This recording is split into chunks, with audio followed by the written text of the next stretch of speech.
अब जो लोग This meeting is being recorded. अस्सलामु अलैकुम वरहमतुल्लाह। बिस्मिल्लाहिर्रहमानिर्रहीम। अल्हम्दुलिल्लाहि रब्बिल आलमीन वस्सलातु वस्सलामु अला रसूलिहिल करीम।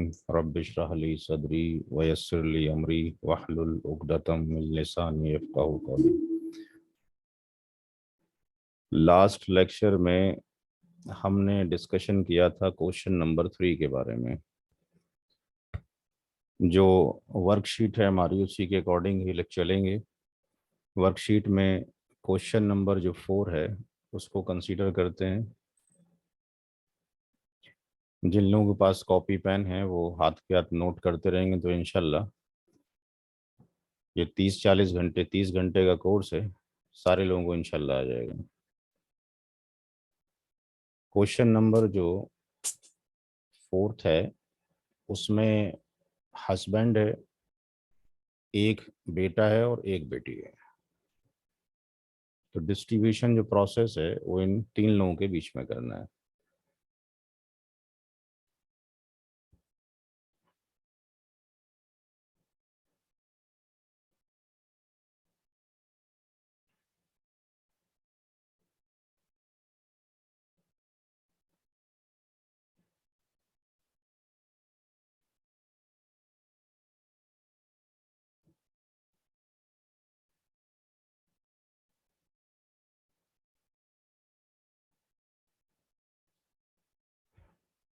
Question number 4। क्वेश्चन नंबर 4 का हमने सॉल्यूशन लिखना है। सबसे पहले हम स्टेप 1 में लिखते हैं list of inheritors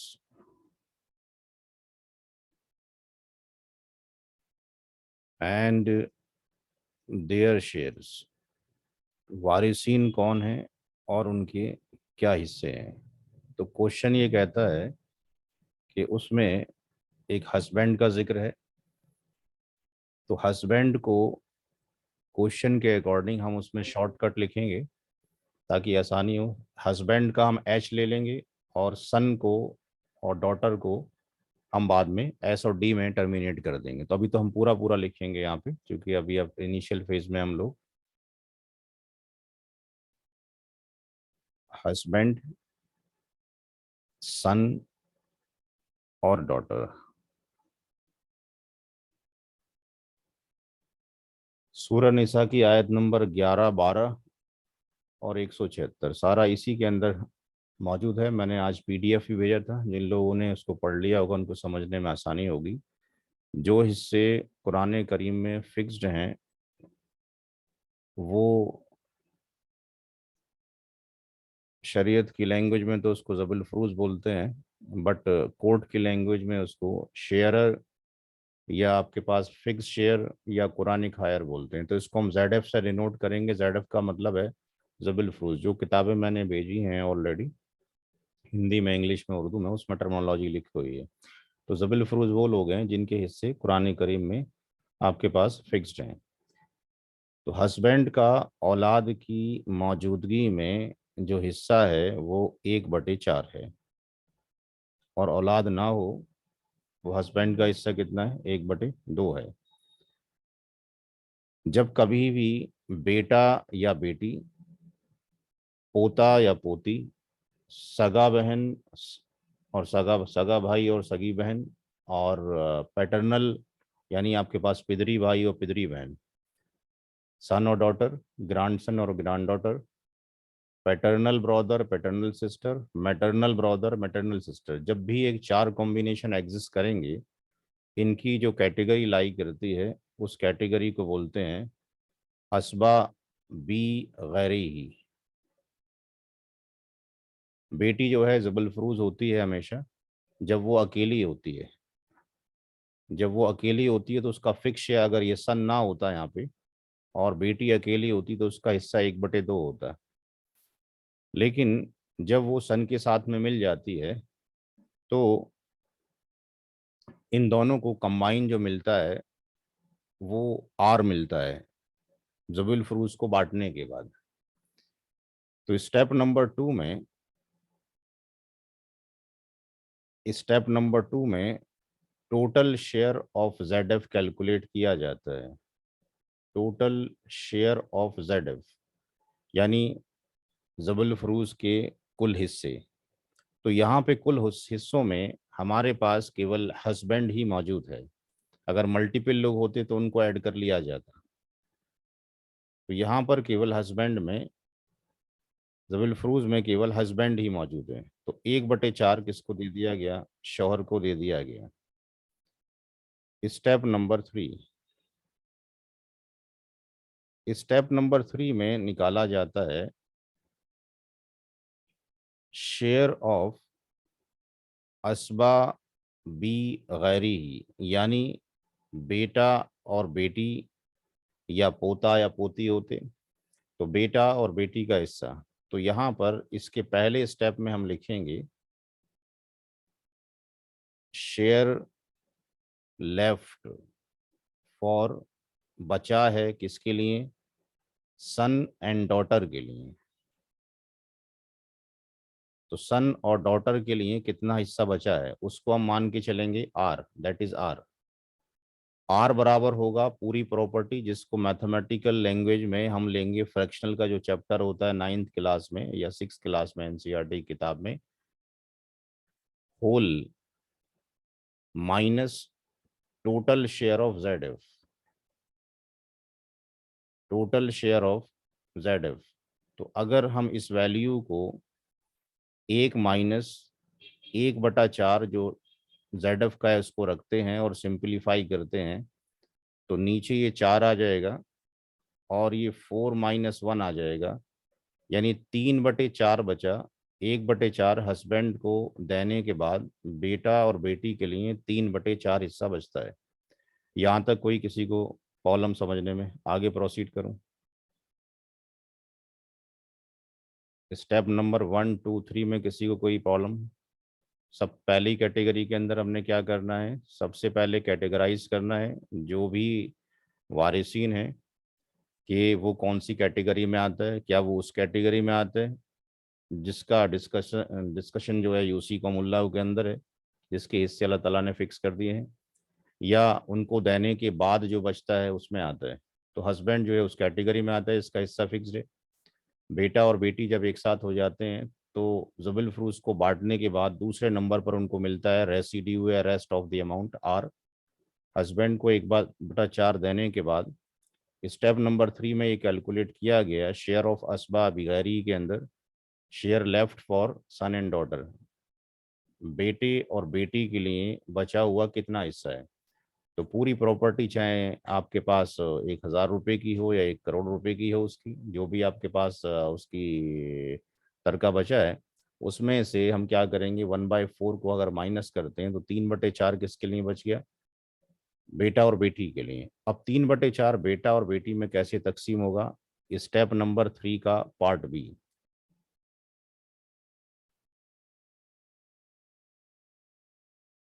ratio between son and daughter. सूरा निसा की आयत नंबर 11 के अंदर की डिस्कशन है कि एक जो मर्द का हिस्सा है वो 2 औरतों के बराबर है। तो यहाँ पर ratio between son and daughter का मतलब हो गया बेटा और बेटी के बीच में क्या निस्बत है। तो इसको हम यहाँ पे सन रेशियो D लिख लें, यानी इनकी जो निस्बत है वो 2:1 की निस्बत है। 2 हिस्से किसके हैं? बेटे के हैं, और एक हिस्सा किसका है? बेटी का है। सी स्टेप में हम लिखेंगे एडिशन ऑफ ratios of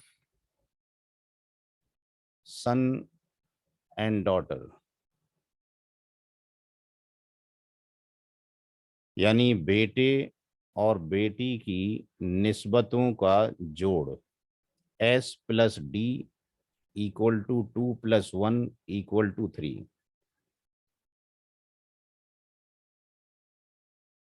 अगले प्रोसेस में जाएंगे, शेयर ऑफ सन, बेटे का हिस्सा निकालना है। इसका फार्मूला होगा आर, जो हमने यहाँ पे कैलकुलेट किया है। यहाँ जो हमने ये कैलकुलेट किया है आर, ये जो आर आया है इसकी वैल्यू कितनी आई है 3/4। तो ये होगा आपके पास आर, उसके बाद multiplied by ratio of son, बेटे की निस्बत। जबिल फरूज से बचा हुआ माल कौन सा है, आर है। रेशियो ऑफ सन यानी बेटे की निस्बत, और नीचे लिखा जाएगा एडिशन ऑफ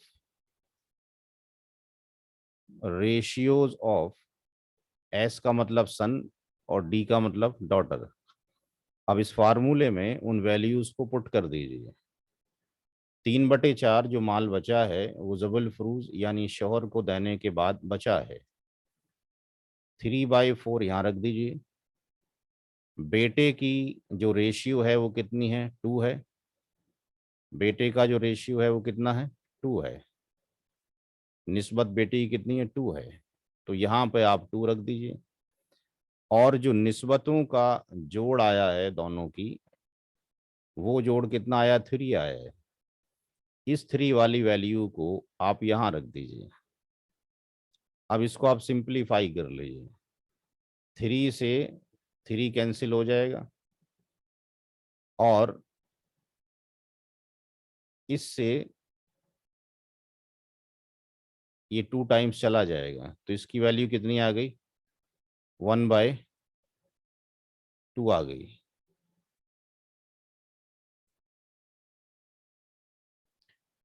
तो यहाँ पे शौहर का हिस्सा कितना हो गया, 1/4 हो गया। 3/4 जो अमाउंट बचा था, उस 3/4 अमाउंट को हमने यहाँ पे रख दिया। ये बचा हुआ माल हो गया जबिल फरूज को देने के बाद।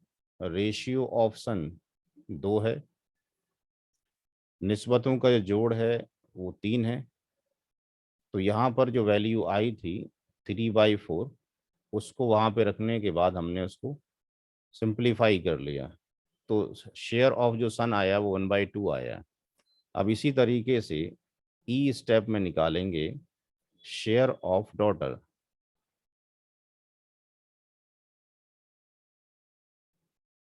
तो शेयर ऑफ डॉटर में भी फार्मूला लगेगा R multiplied by ratio of daughter, यानी बचा हुआ माल मल्टीप्लाइड बाय बेटी की निस्बत, और नीचे बेटा और बेटी की निस्बतों का जोड़।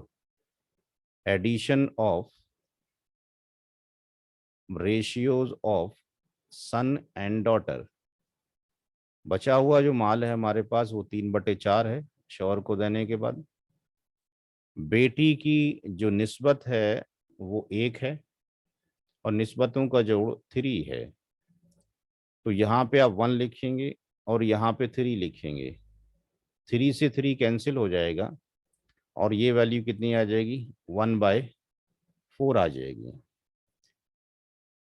Now come to the last step, step number 4। हर सवाल में हम 4 ही स्टेप रखेंगे maximum. Total shares of all inheritors. कुरान मजीद में जो वैल्यू डिफाइंड थी वो शौहर की डिफाइंड थी, बेटा और बेटी की डिफाइन नहीं थी। वो 2:1 में थी, उसकी भी वैल्यू हमने फ्रैक्शन में निकाल दी। अब सबकी वैल्यूज को आप यहाँ रख दीजिए। एच स्टैंड फॉर हो गया हस्बैंड, एस का मतलब हो गया सन, और डी का मतलब हो गया डॉटर। 1/4 औलाद की मौजूदगी में शौहर का हिस्सा है। हमने सन का कैलकुलेशन किया, उसकी वैल्यू आई 1/2। हमने डॉटर का कैलकुलेशन किया, उसकी वैल्यू आई 1/4। अब इनका जो एलसीएम आ जाएगा वो 4 आ जाएगा, ये 1 हो जाएगा, ये 2 टूजा हो जाएगा, और ये 1 हो जाएगा। यानी 4/4 पूरी प्रॉपर्टी तकसीम हो गई। फॉर एग्जाम्पल समझने के लिए, अगर किसी के पास जो टीपीए जो था पिछले हफ्ते डिस्कशन किया था वो 4 लाख रुपीज हो, 4 लाख रुपए हो, तो उस 4 लाख को आप 4 से डिवाइड कर दें। क्योंकि यहाँ पे टोटल हिस्से कितने आ रहे हैं, 4 आ रहे हैं। तो एक जो शेयर हो गया, 1 शेयर जो हो जाएगा वो 1 लाख का हो जाएगा। इसका मतलब हस्बैंड को 1 लाख रुपए जाएगा, और बेटे को 2 जाएंगे, और बेटी को 1 लाख जाएगा। आई थिंक सबको समझ में आ गया होगा। किसी का कोई फिर भी डाउट है तो पता कर लें, नहीं तो फिर अगले क्वेश्चन की तरफ चला जाए। किसी का कोई डाउट? जी वसी भाई, कोई क्वेश्चन? किसी भी साहब का कोई क्वेश्चन हो भाई, आगे चलूं?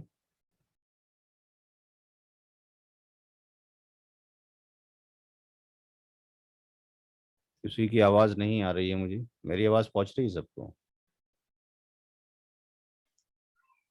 जी कोई डॉट नहीं है मुझे। तो ठीक है, अगले क्वेश्चन को प्रोसीड करते हैं। नेक्स्ट जो क्वेश्चन है, जैसे अभी हमने ये क्वेश्चन यहाँ पे किया था, क्वेश्चन नंबर 4, वैसे ही सिमिलर यहाँ पे अगर हम देखते हैं तो एक सन की जगह पर हमने 2 सन कर दिया है। एक सन की जगह पर 2 सन कर दिया है।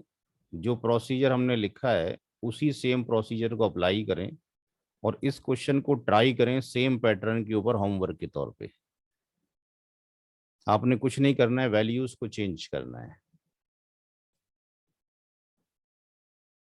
नहीं तो फिर मैं इसको करा देता हूँ, एक क्वेश्चन को इसको भी करा देता हूँ। 5 में हस्बैंड है, 2 सन है और 1 डॉटर है।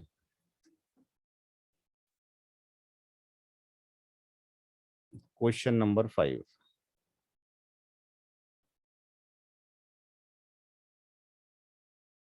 क्वेश्चन नंबर 5 में हमारे पास हस्बैंड है,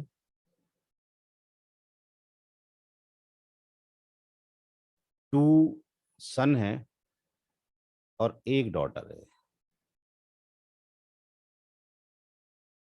जो पहला वाला क्वेश्चन किया था उसमें 1 सन और 1 डॉटर था। तो सबसे पहले सॉल्यूशन में क्या करना है, स्टेप नंबर 1 में हमने लिखना है कि list of inheritors and their shares.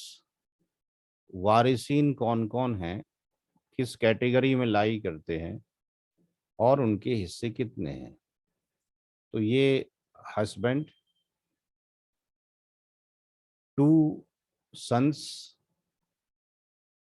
और 1 डॉटर।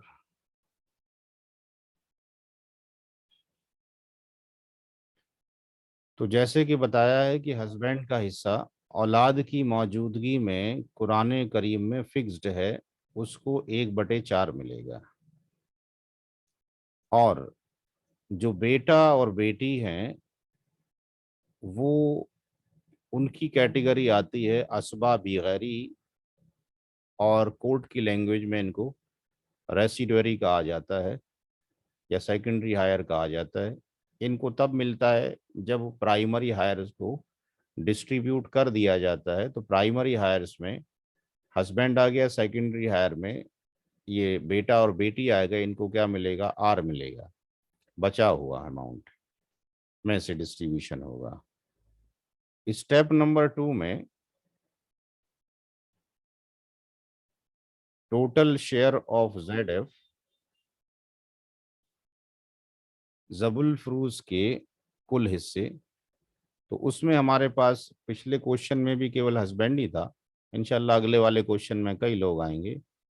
तो यहाँ पे जो हस्बैंड का जो हिस्सा है वो 1/4 है। स्टेप नंबर 3 में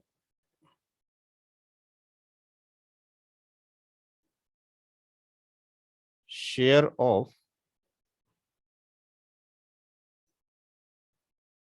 असबा बी गैरी ही।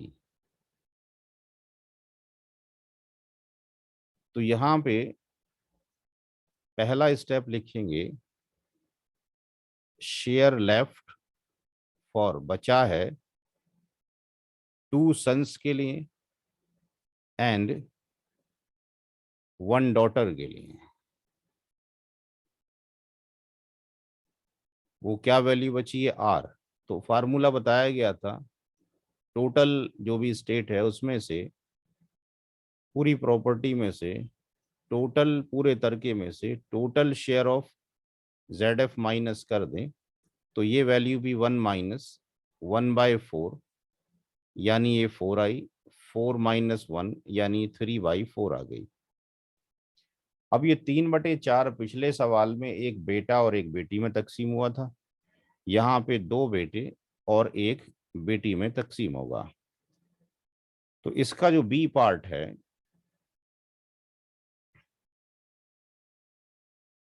भाई जो क्वेश्चन दिया गया है इनका डिस्कशन इंशाल्लाह आप अपने हाथों से खुद निकालेंगे, ठीक है। ये थोड़ा सा सब्र करें, ये क्वेश्चन आप लोग खुद निकालेंगे। अभी मैं आपको क्वेश्चन करा दूं, क्योंकि आप अपना क्वेश्चन पूछ के चले जाएंगे, देयर इज नो सॉल्यूशन, कोई सॉल्यूशन नहीं है। तो यहाँ पर हमने बाकी लोगों को भी सिखाना है, इतने लोग मौजूद हैं। तो स्टेप नंबर बी में क्या करना है, हमने रेशियो निकालना है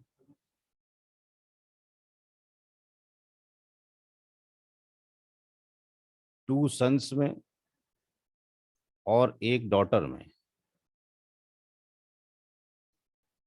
तो जितने सन हैं उतनी बार आप एस लिख देंगे, S:S:D, और यहां पर कितना हो जाएगा 2:2:1।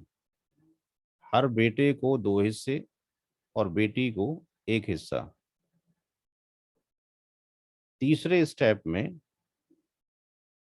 एडिशन ऑफ रेशियोज ऑफ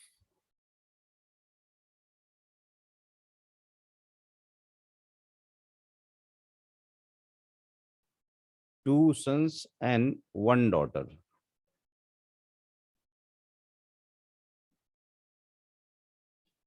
तो S+S+D लिखेंगे आप लोग, और 2+2+1 लिखेंगे।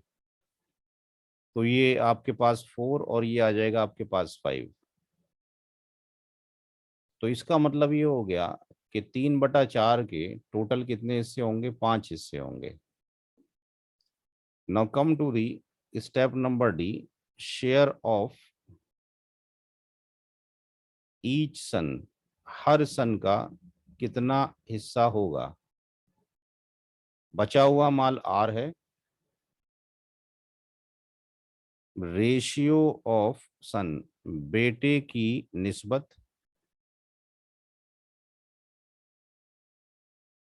और नीचे लिखा जाएगा निस्बतों का जोड़, addition of ratios of 2 sons and 1 daughter। तो यहाँ पर जो बचा हुआ माल है वो 3/4 है, बेटे की जो निस्बत है वो 2 है, और निस्बतों का जो जोड़ है वो कितना है, 5 है। तो ऊपर जो वैल्यू है आपके पास, इससे 2 से इसको आप काट दीजिए, ऊपर वैल्यू आ जाएगी 3, और नीचे रह गया 2 की मल्टीप्लिकेशन 5 से कर दिए, ये आ गया 10। इसी तरीके से बेटी का निकाल लीजिए, शेयर ऑफ डॉटर, आर बचा हुआ माल, रेशियो ऑफ डॉटर, बेटी की निस्बत, ऑब्लिक निस्बतों का जोड़, addition of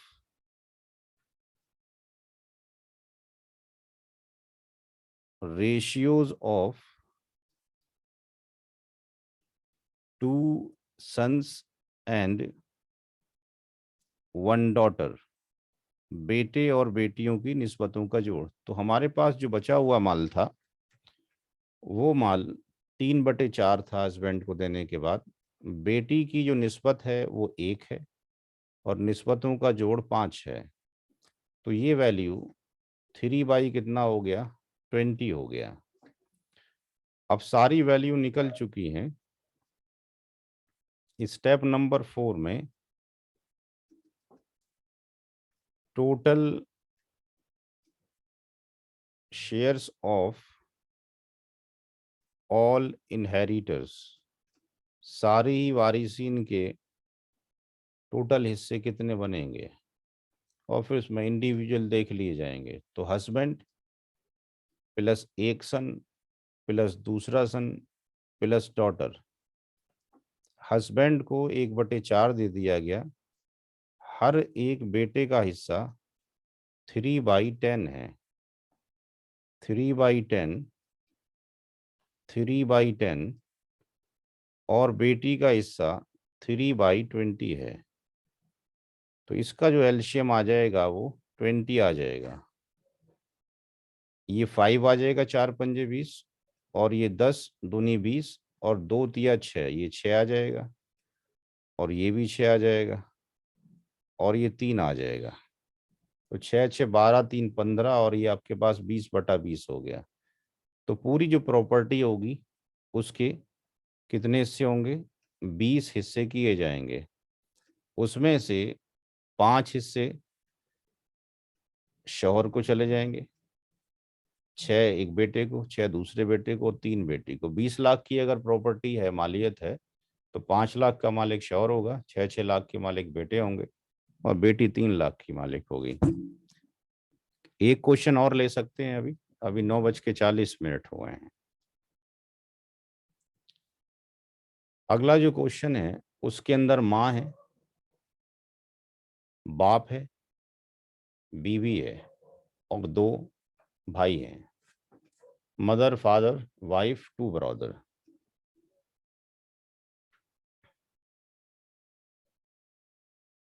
question number 6,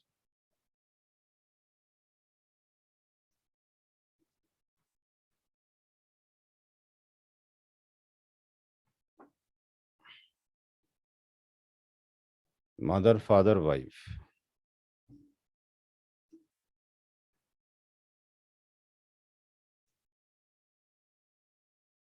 mother,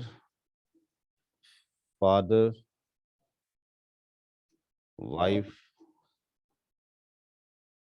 और 2 ब्रदर्स। अगर ब्रदर लिखा है तो इसका मतलब सगा भाई या रियल ब्रदर है। ये हमारा क्वेश्चन है। ये लास्ट क्वेश्चन है। इसको क्लास करने के बाद, क्लास को ऑफ कर दिया जाएगा। वीडियो रिकॉर्डिंग हो रही है, आपके चैनल में डाल दिया जाएगा। पहली वाली वीडियो भी डाल दी गई है, इसको भी आज या कल अपलोड कर दिया जाएगा। सॉल्यूशन में सबसे पहले स्टेप नंबर 1 लिखेंगे, कितने लोग हैं, किस कैटेगरी में आते हैं, कितने हिस्से हैं। List of inheritors and their shares. वारिसीन कौन कौन है, कौन सी कैटेगरी में लाई करते हैं और इनके हिस्से कितने हैं। मदर, फादर, वाइफ और 2 रियल ब्रदर्स।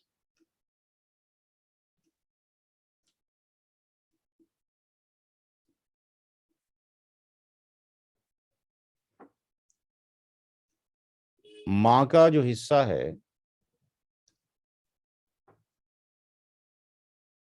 इनकी कैटेगरी पहले नोट कर लें, उसके बाद डिस्कशन करते हैं। माँ हमेशा ZF में आती है, जबिल फरूज, एक ही इसकी कैटेगरी है। और वाइफ की भी एक ही कैटेगरी आती है, ये भी जबिल फरूज है। अलबत्ता फादर की 3 कैटेगरी आती हैं। फादर की एक कैटेगरी आती है ZF, फादर की बात की जा रही है। एक कैटेगरी आती है ZF, दूसरी कैटेगरी फादर की आती है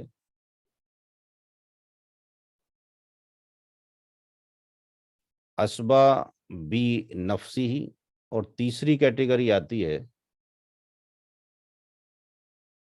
ZF प्लस असबा बी नफसी। ये हमें जो हमने बुक भेज दी है आपकी तरफ, उसमें आपने याद करना पड़ेगा फादर को 3 तरीके से हिस्सा मिलता है। अगर औलाद मौजूद है मरने वाले की, यानी किड्स प्रेजेंट हों, अगर किड्स मौजूद हैं, चाहे किड्स में मेल हो या फीमेल हो, यानी बेटा हो, पोता हो, बेटी हो, पोती हो, तो किड्स में मेल या फीमेल मौजूद हों तो वालिद साहब को 1/6 तो मिलना ही मिलना है, कंपलसरी टास्क है। यहां पर भी 1/6 मिलना है और यहां पर भी 1/6 मिलना है। लेकिन अगर किड्स में केवल फीमेल ही हो तो वालिद साहब को 2 बार मिलता है, R भी मिलता है और 1/6 भी मिलता है। और अगर औलाद हो ही नहीं, नो किड्स, तो वालिद साहब को केवल बचा हुआ मिलता है। अब इस वाली कैटेगरी में वालिद साहब को कहाँ पे रखना चाहिए? ZF में रखना चाहिए या असबाबी नफसी में रखना चाहिए या ZF प्लस असबाबी नफसी में रखना चाहिए? कौन सी कैटेगरी में रखें भाई? असबाबी नफ्सी। असबाबी नफसी में, चूंकि यहाँ पे औलाद किसी भी तरह की है ही नहीं। तो औलाद किसी भी तरह की नहीं है तो यहाँ पर ये असबा किताबें जो आपको भेजी गई हैं उनको सिर्फ थ्योरी पढ़ते रहें, देखते रहें रोज, और याद हो जाएंगे इंशाल्लाह धीरे धीरे। असबाबी नफसी मैंने गैर ही लिख दिया, असबाबी नफसी।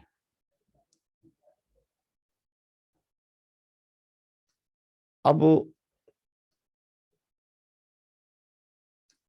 एक बचता है रियल ब्रदर। ये कौन सी कैटेगरी में आता है? जब हम असबा की कैटेगरी में जाते हैं, जब हम इस कैटेगरी में जाते हैं, असबा बी नफसी की कैटेगरी में जाते हैं, तो मैंने वहाँ पे 4 कैटेगरी अपने बुकलेट में डिफाइन की हैं। वही मैं आपको दिखा देता हूँ ताकि आप अपनी बुक में देख लेंगे, जो आपके पास मौजूद है तो आपको आसानी हो जाएगी।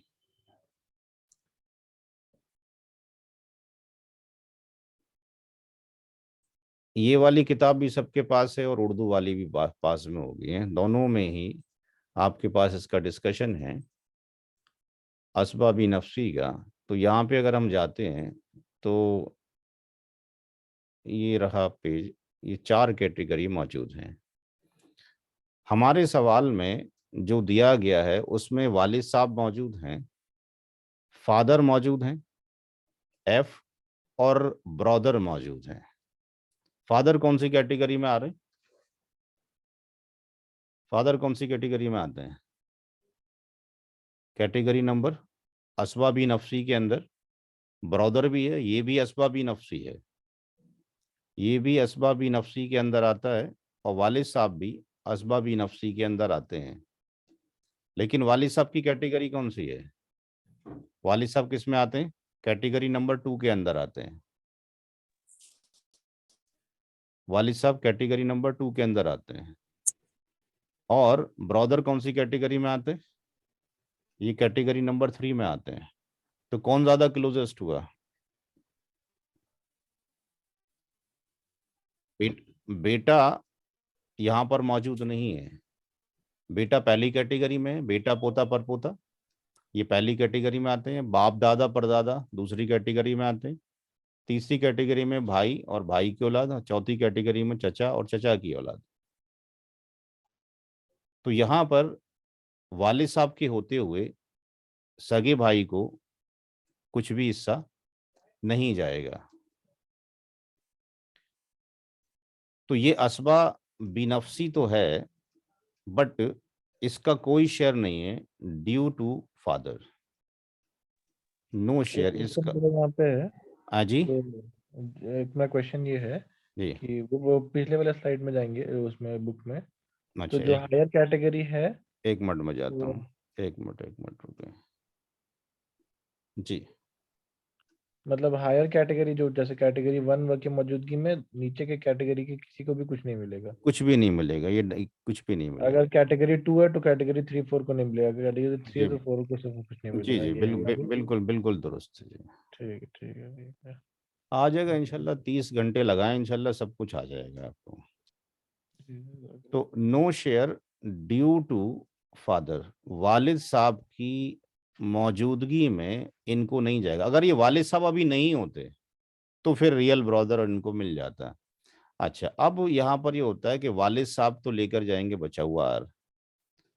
अब आता है वाइफ को। वाइफ का हिस्सा कोई नहीं काट सकता, जैसे यहाँ पे हिस्सा कट गया है जी, इनका हिस्सा कट गया किसकी वजह से, फादर की वजह से, लेकिन वाइफ का हिस्सा नहीं कटेगा किसी भी सूरत में, ना मदर का कटेगा। तो औलाद की गैर मौजूदगी में और मौजूदगी में वाइफ के दो ही हिस्से हैं। अगर किड्स मौजूद है, अगर किड्स मौजूद है तो वाइफ का जो शेयर है वो कितना है, 1/8 है। और अगर नो किड्स है तो वाइफ का कितना है, 1/4 है। दो ही हिस्से कुरान करीम में लिखा हुआ है। तो यहाँ पे औलाद नहीं है तो वाइफ का हिस्सा कितना हो गया, 1/4 हो गया। अच्छा, अब माँ का जो हिस्सा है, माँ की कैटेगरी सबसे ज्यादा है। अगर आप किताब में देखोगे उसमें थोड़ा सा आपको मेमोराइज करने के लिए इट विल टेक टाइम। माँ के बहुत सारे हिस्से हैं। औलाद की मौजूदगी में 1/6, औलाद ना हो कोई भी तो 1/3। लेकिन अगर किसी भी तरह के बहन और भाई मौजूद हैं एक से ज्यादा तो 1/6, और अगर एक ही है तो 1/3। तो इसको आपको थोड़ा सा याद करना पड़ेगा, हम कौन सी कैटेगरी में आते हैं, माँ का कितना हिस्सा होना चाहिए। हमारे पास नो किड्स है, पहली चीज। दूसरा चीज, हमारे पास रियल ब्रदर हैं 2।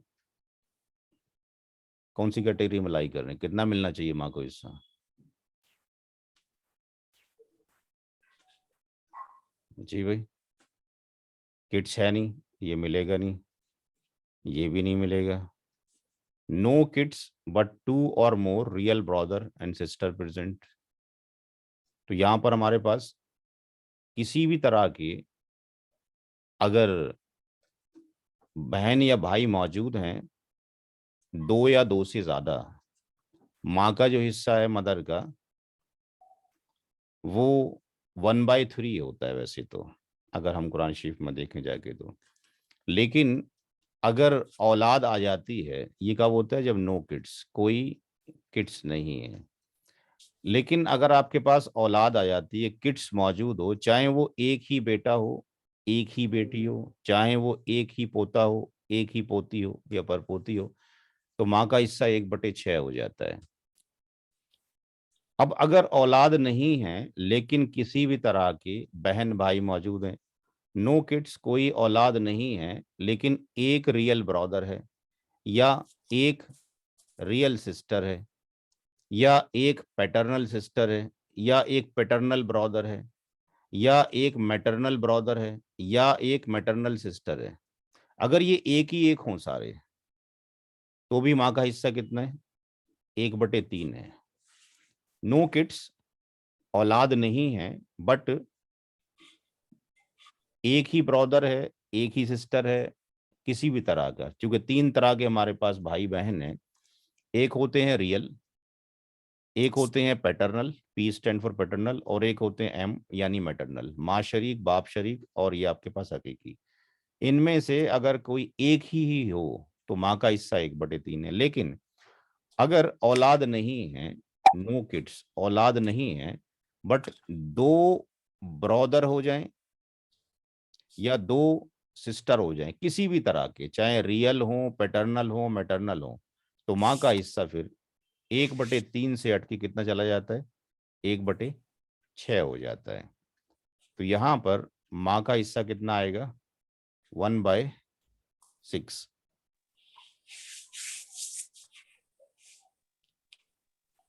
एक बार थोड़ा सा एक बार फिर से बताएंगे तो थोड़ा सा पीछे एक बार जाके ये लिख दिया मैंने, दोबारा से समझ लें हाँ, कि ये जो 1/6 है, हाँ ये बाई 1/3 तो नो किड्स में है, फिर 1/6 जो है बच्चे होंगे तब। हाँ बाई डिफॉल्ट जो कुरान करीम में हिस्सा है माँ का वो 1/3 है। हम्म फिर वहाँ लिखा है कि अगर औलाद हो तो हम्म 1/6 हो जाएगा, चाहे औलाद में सन हो या हम्म। डॉटर हो या आपके पास ग्रांड डॉटर हो या ग्रांड सन हो, एक कोई भी एक हो मेल फीमेल तो 1/6 हो जब जाएगा। ग्रैंड डॉटर या सन होने से भी हो जाएगा। हाँ जी, औलाद में बेटा बेटी पोता पोती नवासा नवासी नहीं आते, वो दूसरे खानदान में ट्रांसफर हो जाते हैं। बेटा हम्म बेटी पोता पोती पर पोती है। तो अगर हम्म, औलाद की मौजूदगी है तो माँ का हिस्सा 1/3 से स्विच होकर 1/6 पे चला जाएगा। ओके। लेकिन औलाद आपके पास मौजूद नहीं है हम्म आपके पास, तो कितना हो गया? औलाद मौजूद नहीं है, किसी भी तरह का एक ही वो है, क्या बोलते हैं, ब्रदर, मैटरनल ब्रदर है, मैटरनल सिस्टर है, पैटर्नल ब्रदर है, पैटर्नल सिस्टर है, रियल ब्रदर है, रियल सिस्टर है, लेकिन एक ही हो क्वांटिटी के अंदर है जी। तो हम्म उसके अंदर माँ का हिस्सा फिर 1/3 ही रहेगा। लेकिन अगर ऐसा हो जाए औलाद नहीं है बट किसी भी तरह के दो रियल ब्रदर हो जाएं, दो रियल सिस्टर हो जाएं, दो पैटर्नल ब्रदर हो जाएं, दो पैटर्नल सिस्टर हो जाएं, या दोनों की मिक्सिंग हो जाए, कैसे भी समाओ, हम्म हो जाएगा फिर 1/6 में टर्मिनेट हो जाएगा।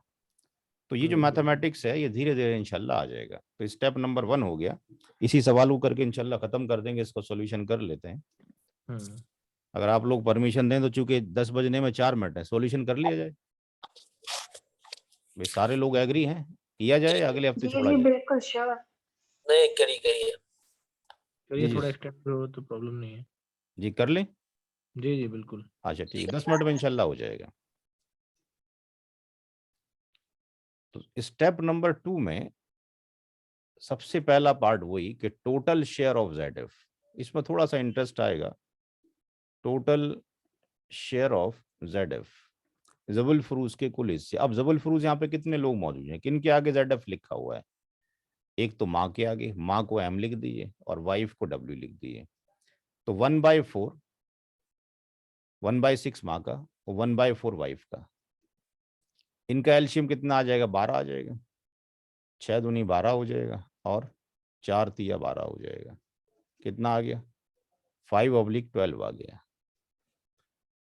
अब इसको तो जाएगा नहीं, कैंसिल हो गया। फादर को R जाना है, तो स्टेप नंबर 3 में आ जाइए।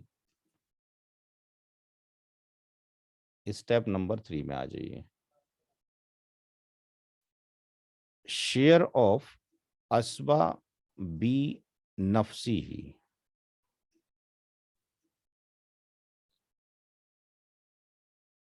तो यहां पे शेयर लेफ्ट फॉर फादर यानी R equal to whole state minus total share of ZF। तो पूरे तरके में से जो 5/12 है उसको घटा दीजिए। तो ये वैल्यू, ये 12 आ गई, ये 12 - 5 दैट इज 7 = 12 आ गया। अब स्टेप नंबर 4 पे चले जाइए। Step number 4, total share of ZF, नहीं, total shares of all inheritors हो गए, क्योंकि ZF तो निकाल चुके हैं। ये लास्ट स्टेप है, total shares of all inheritors.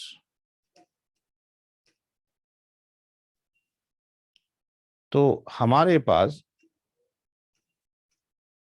Wife, mother का और वाइफ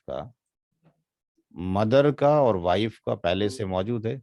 फादर का हमने यहां से कैलकुलेट कर लिया। मदर का 1/6 है, वाइफ का 1/4 है,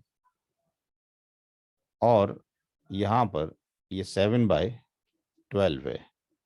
एल्शियम 12 आ गया, ये 2 आ गया, ये 3 आ गया और ये 7 आ गया। तो 12/12 हो गया। यानी जो भी प्रॉपर्टी छोड़ी गई है उसके 12 डिवीजन किए जाएंगे। 12 लाख की अगर प्रॉपर्टी है तो 2 लाख माँ को चले गए, 3 लाख इसको चले गए वाइफ को, और आपके पास 7 लाख जो है फादर को चले गए। तो आज के लिए इतना ही काफ़ी है, जितना है उसको आप रिवाइज कर लीजिए। वीडियो इंशाल्लाह पढ़ जाएंगे चैनल में। चैनल का लिंक वसी भाई ने सबको भेज दिया है, वहाँ से आप लोग सुन सकते हैं। किसी का कोई सवाल है तो डिस्कशन कर सकते हैं। थोड़ा सा कुछ लोग नए ज्वाइन किए हैं, जी जी, तो एक क्लोजिंग उसमें रिमार्क अच्छा। में शुरू से लेके थोड़ा सा एक झलक अच्छा, बता दीजिए, क्या बताया गया। कोई दिक्कत नहीं, मैं स्टार्टिंग से ले लेता हूँ, अगर सारे लोगों की परमिशन है तो कोई दिक्कत की बात नहीं है। हमने ये डिस्कशन किया था बिल्कुल स्टार्टिंग में, जिस दिन पहली क्लास थी, कि जब कोई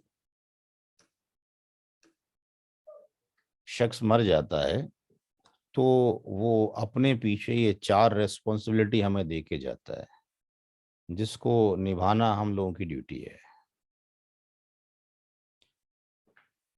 तो जब कोई शख्स मर जाता है तो सबसे पहले उसका कफन दफन किया जाता है। फिर अगर उसके ऊपर कर्ज है तो कर्जे की अदायगी की जाएगी उसी की छोड़ी हुई तरीके से। उसने अगर कोई वसीयत की है तो वसीयत को अप्लाई किया जाएगा। और चौथे स्टेप के ऊपर है डिस्ट्रीब्यूशन ऑफ इनहेरिटेंस, जो मैं आपको पढ़ा रहा हूँ।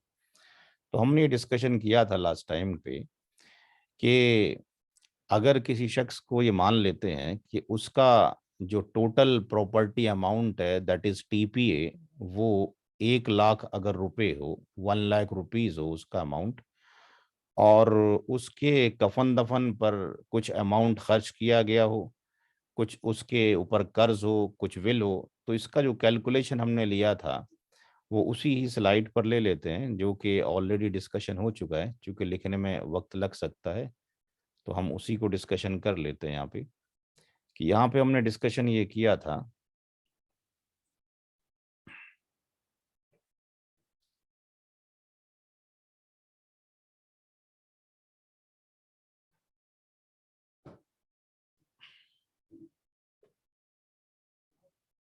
ये डिस्कशन हमने किया था, कोई शख्स मरता है और वो अपना जो टोटल उसकी जितनी भी जमा पूंजी है वो 1 लाख रुपए है फॉर एग्जांपल। तो उसके कफन दफन में कुछ खर्च किया जाएगा जिसको फेनरल अमाउंट का नाम एफ दे दिया गया। उसके ऊपर कुछ कर्ज होगा जिसको डी से डिनोट कर दिया गया। उसके ऊपर कुछ विल होगी, वसीयत अगर वो करके गया है तो, अगर वाई 0 हो जाएगी तो विल का अमाउंट हो गया। चौथे नंबर पर ये इनहेरिटेंस अमाउंट हो गया कि कैसे कैलकुलेट करें। क्योंकि मरने के बाद क्या 1 लाख रुपए के ऊपर डिस्ट्रीब्यूशन कर दें बच्चों में या रिलेटिव में, या कोई तरीका होगा। तो तरीका ये है कि सबसे पहले उसके कफन दफन के ऊपर जो खर्च किया गया है वो हमने नोट कर लिया, 10,000 रुपये खर्च किया गया। उसके ऊपर कुछ कर्ज था 30,000 रुपए का, वो वसीयत करके गया था कि मेरे माल की में से 25,000 की वसीयत कर देना। तो अब वसीयत को कैलकुलेट करने का एक फार्मूला है शरीयत के अकॉर्डिंग। वसीयत जो है आपके पास 1/3 मैक्सिमम कर सकते हैं, that is the max limit है। इससे कम कर सकते हैं, इससे ज्यादा नहीं कर सकते। इट्स ए लॉ है जो शरीयत में मौजूद है। तो वसीयत का एक फार्मूला हमने बना दिया यहाँ पर कि टोटल प्रॉपर्टी अमाउंट में से कफन दफन का अमाउंट प्लस कर्ज के अमाउंट, इन दोनों को निकालने के बाद वसीयत अदा की जाएगी। वसीयत 1 लाख पे अदा नहीं की जाएगी।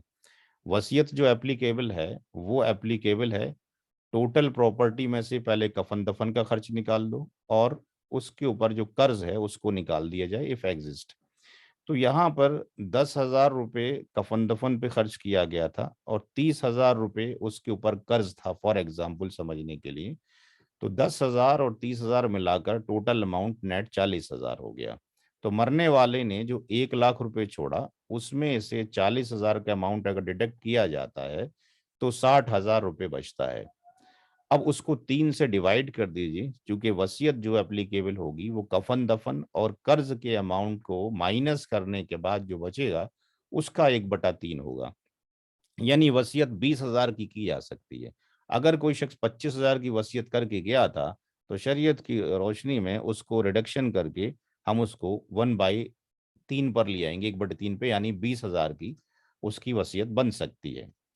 अब इनहेरिटेंस अमाउंट, तरके का अमाउंट कैसे निकाला जाएगा, उसका फार्मूला ये था कि टोटल अमाउंट में से जो टोटल टीपी अमाउंट था उस अमाउंट में से हमने कफन दफन का 10,000 रुपये, कर्ज का 30,000 रुपये और वसीयत 20,000 रुपये, इन सब को जोड़ दिया जो कि 60,000 बनती है। तो कोई शख्स अगर 1 लाख रुपए छोड़ के गया था तो उसके वारिसों को जो डिस्ट्रीब्यूशन होगा वो केवल 40,000 में से ही होगा। ये डिस्कशन लास्ट टर्न पे किया गया था। और 2 पॉइंट और मोटे से, जिसमें हमने ये बताया था कि यहाँ पर 3 टर्म हैं जिनको समझना जरूरी है। एक टर्म उसके अंदर है गिफ्ट, एक टर्म है उसके अंदर गिफ्ट। गिफ्ट आप अपनी जिंदगी में किसी को देते हैं जिसको हम हिबा कहते हैं। तो गिफ्ट जब भी दिया जाए वो चाहे सन में डिस्ट्रीब्यूट करें या डॉटर में करें, अकॉर्डिंग टू दी शरीयत के अकॉर्डिंग उसको अपनी इक्वल डिस्ट्रीब्यूशन करना है। विल आप अपनी जिंदगी में लिखते हैं बट ये एप्लीकेबल होती है आपकी डेथ के बाद, बट विल आप उसको नहीं कर सकते, जिसका डिस्कशन अल्लाह ताला ने खुद यूसी का मुल्ला के अंदर कर दिया कि ये अल्लाह ताला की वसीयत है। माँ का, बाप का कितना हिस्सा है, बीवी का, शौहर का कितना हिस्सा है, उनके लिए हम वसीयत नहीं कर सकते, जिनके हिस्से अल्लाह ताला ने खुद फिक्स कर दिए हैं। तो जिंदगी में हम गिफ्ट दे सकते हैं लोगों को, जो अल्लाह ताला ने हमें मालूम बता दिया है वो इक्वल होना चाहिए। मरने के बाद आपकी जो विल है, विल आप जिंदगी में लिखते हैं, विल एप्लीकेबल मरने के बाद होगी, बट विल कब होगी अप्लाई, जब कफन दफन का अमाउंट निकल जाएगा, कर्ज का अमाउंट निकल जाएगा, टोटल प्रॉपर्टी में से जो बचेगा उसका 1/3 मैक्सिमम हो सकता है। विल उनके लिए नहीं है जिनकी विल अल्लाह ताला ने खुद कर दी है। तीसरा पार्ट है आपके पास इनहेरिटेंस। इस पर मरने वाले का कोई राइट नहीं है, there is no right on the inheritance. आपके मरते ही आपकी पूरी प्रॉपर्टी क्या बन गया, तरका बन गया। ये डिस्ट्रीब्यूशन होगा जैसे कुरान और हदीस के अंदर मौजूद है। इसमें हम कुछ भी नहीं कर सकते। इसमें तो हम कर सकते थे कि भी दोनों को इक्वल कर दें, बट आप की जब डेथ हो जाती है तो अब इस लड़का लड़की को जो जाएगा वो 2:1 जाएगा। आप अपनी जिंदगी में इनको 1:1 कर रहे थे, ये ऑर्डर था कि इक्वल डिस्ट्रीब्यूशन करो हदीस शरीफ के अकॉर्डिंग। और मरने के बाद आपका जो प्रॉपर्टी है वो अकॉर्डिंग टू दी कुरान करीम ही तकसीम होगी। ये हमने इतना डिस्कशन किया था और उसके बाद फिर हमने सवाल शुरू कर दिए थे। तो 3-4 सवाल हमने ले ली थी। ये जो डिस्कशन है इसकी बुक्स हमने ऑलरेडी इस पे ग्रुप पे डाल रखी है, वहां से आप पढ़ सकते हैं। धीरे धीरे इंशाल्लाह सारी टर्मोलॉजी याद हो जाएगी कि किसके कितने। जैसे अभी वाइफ के बाद डिस्कशन किया जाए तो वाइफ के 2 ही शेयर होते हैं, हमने डिस्कशन कर लिया, 1/4 होता है या 1/8 होता है। औलाद होगी तो 1/8, औलाद नहीं है तो 1/4। हमने शौहर का भी पढ़ लिया अभी आपके सामने पीछे। अगर औलाद है तो 1/, आपके पास 4, औलाद नहीं है तो 1/2। तो धीरे धीरे इंशाल्लाह ये आता रहेगा डिस्कशन में किसका कितना हिस्सा हो रहा है। तो 4-5 सवाल कर लिए गए, इंशाल्लाह इसी तरीके से ऑर्डर बढ़ता रहेगा और इंशाल्लाह होता रहेगा। तो अभी यहाँ तक हमने कर लिया, क्वेश्चन नंबर 6 तक हमारे पास हो चुका है। अगले हफ्ते इंशाल्लाह फिर आगे लेके चलेंगे। और कोई सवाल किसी का? काफी है आज के लिए, स्टॉप कर दिया जाए। जी ठीक है, ठीक है, जी इंशाल्लाह बात किया जाए। ठीक है। अस्सलाम वालेकुम वरहमतुल्लाह। ठीक है, वालेकुम।